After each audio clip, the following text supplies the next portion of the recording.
Bonjour, aujourd'hui dans Once Upon a Truth, nous allons parler d'une histoire française. Cocorico! T'aimes bien les animaux, toi, non? Oui, pourquoi?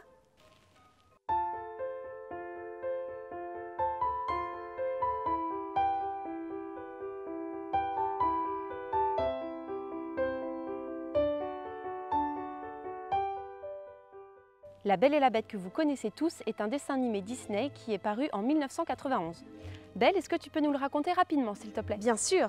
Belle est une jeune fille qui vit avec son père, un inventeur un peu fou dans un petit village de France. Tout le monde pense qu'elle est un peu bizarre car elle s'intéresse plus aux livres qu'aux garçons. Gaston, le plus bel homme du village, adulé par toutes les demoiselles, a jeté son dévolu sur cette délicieuse enfant. Mais Belle le rejette et Gaston, vexé dans sa dignité, se promet qu'il l'épousera coûte que coûte.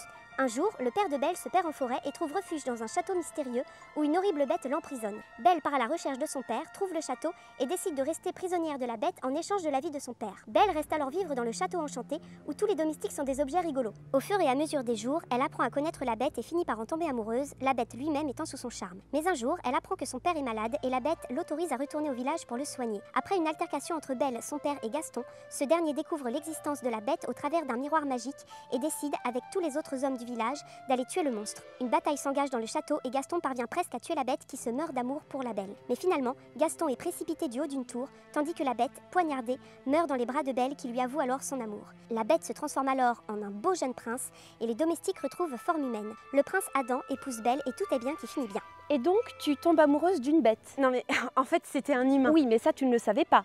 Tu es tombée amoureuse d'une bête. Oui, mais c'est la beauté intérieure qui compte. Tu veux que je te dise ce que je pense? Eh ben vas-y, je t'écoute. Tu es tombée amoureuse d'un animal, mais comme la zoophilie est proscrite, tu n'as pas osé lui avouer tes sentiments et tu ne l'as fait qu'au moment où tu étais sûre qu'il était en train de mourir parce que tu étais sûre qu'il n'y aurait pas de suite fâcheuse. Bon, c'est bien tombé parce qu'après il s'est transformé en humain. Je patauge dans l'imbécilité. Encore une réplique prononcée par un animal. Moi je dis ça, je dis rien. Oui, bon, est-ce que au moins tu as relevé la plus grosse erreur du film? Attends, t'es en train de critiquer ton propre dessin animé là? Oui, regarde, lorsqu'il était plus jeune, Adam a refusé l'hospitalité à une affreuse mendiante qui était en fait une fée. Pour le punir de son égoïsme, la fée l'a transformé, lui, en une horrible bête et a jeté un enchantement sur tout le château entier, transformant les domestiques en objets. Elle lui donna une rose enchantée.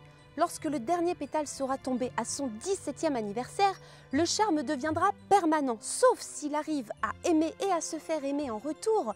Alors il sera libéré du sortilège. Oui, on sait. Et alors? Eh bien, dans la chanson C'est la fête de Lumière, il dit 10 ans de vraies galères, ratatinés par la poussière, sans jamais pouvoir montrer notre savoir-faire. Donc, si la rose s'effeuille au 17e anniversaire du prince et que ça fait 10 ans qu'ils sont soumis au sortilège, ça veut dire que le sortilège a été jeté sur le prince quand celui-ci avait 7 ans.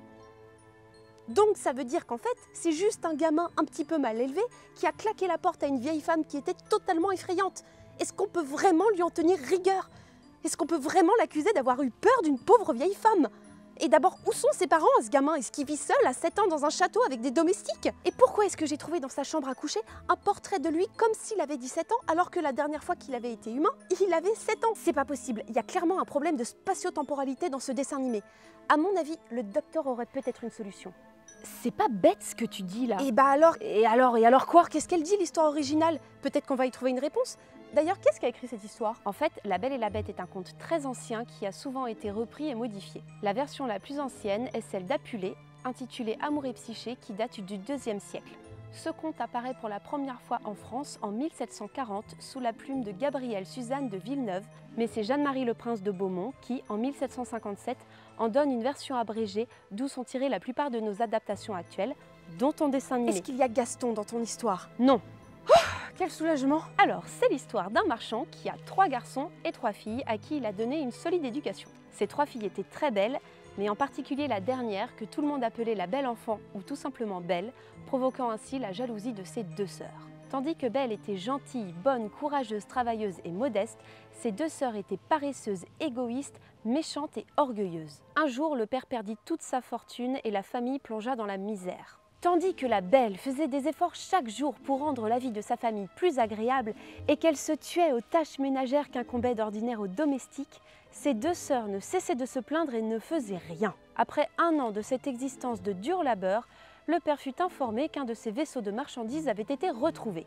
Il prit donc la route pour aller vendre ses marchandises. Les deux sœurs demandèrent à leur père de leur amener des cadeaux, des bijoux, des robes, des objets de décoration, tandis que la belle lui demanda une simple rose. Sur le chemin du retour, il se perdit dans une forêt et trouva refuge dans un palais. Le palais était vide de toute présence de vie. Cependant, une table de banquet était dressée et croulait sous d'énormes victuailles. D'abord hésitant, le marchand finit par manger car il mourait de faim.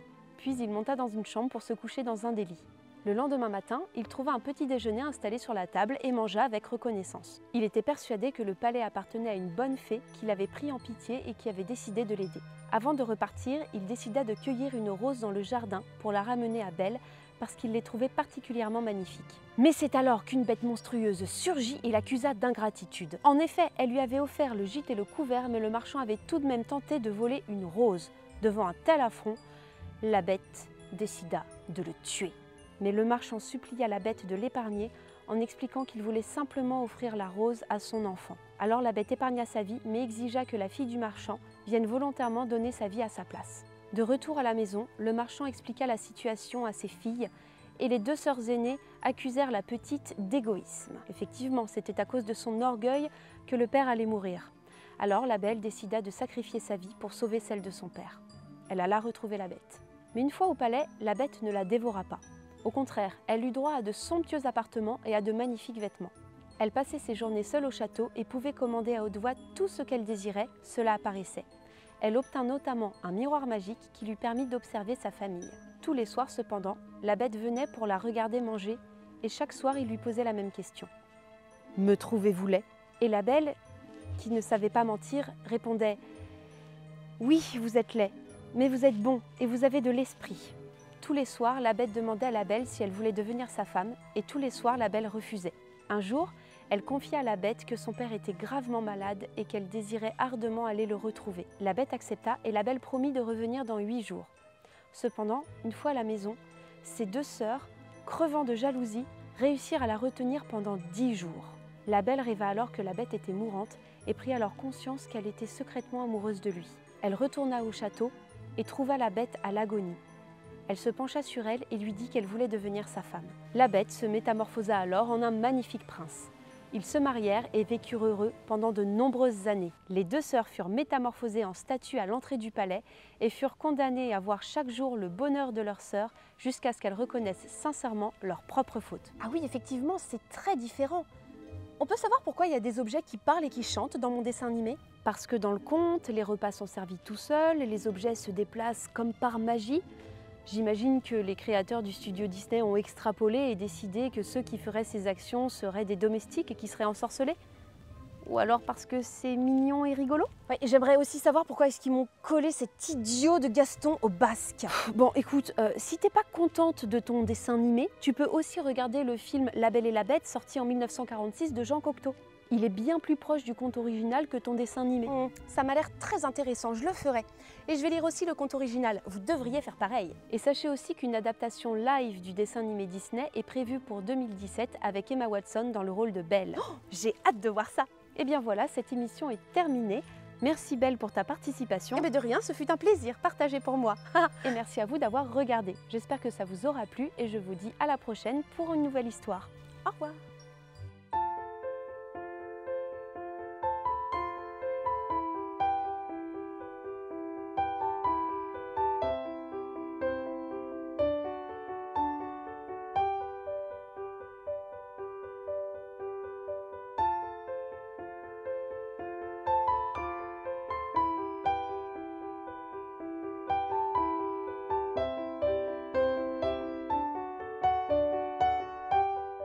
Et attends, tu veux pas parler du film là avec Vincent Cassel et Léa Seydoux?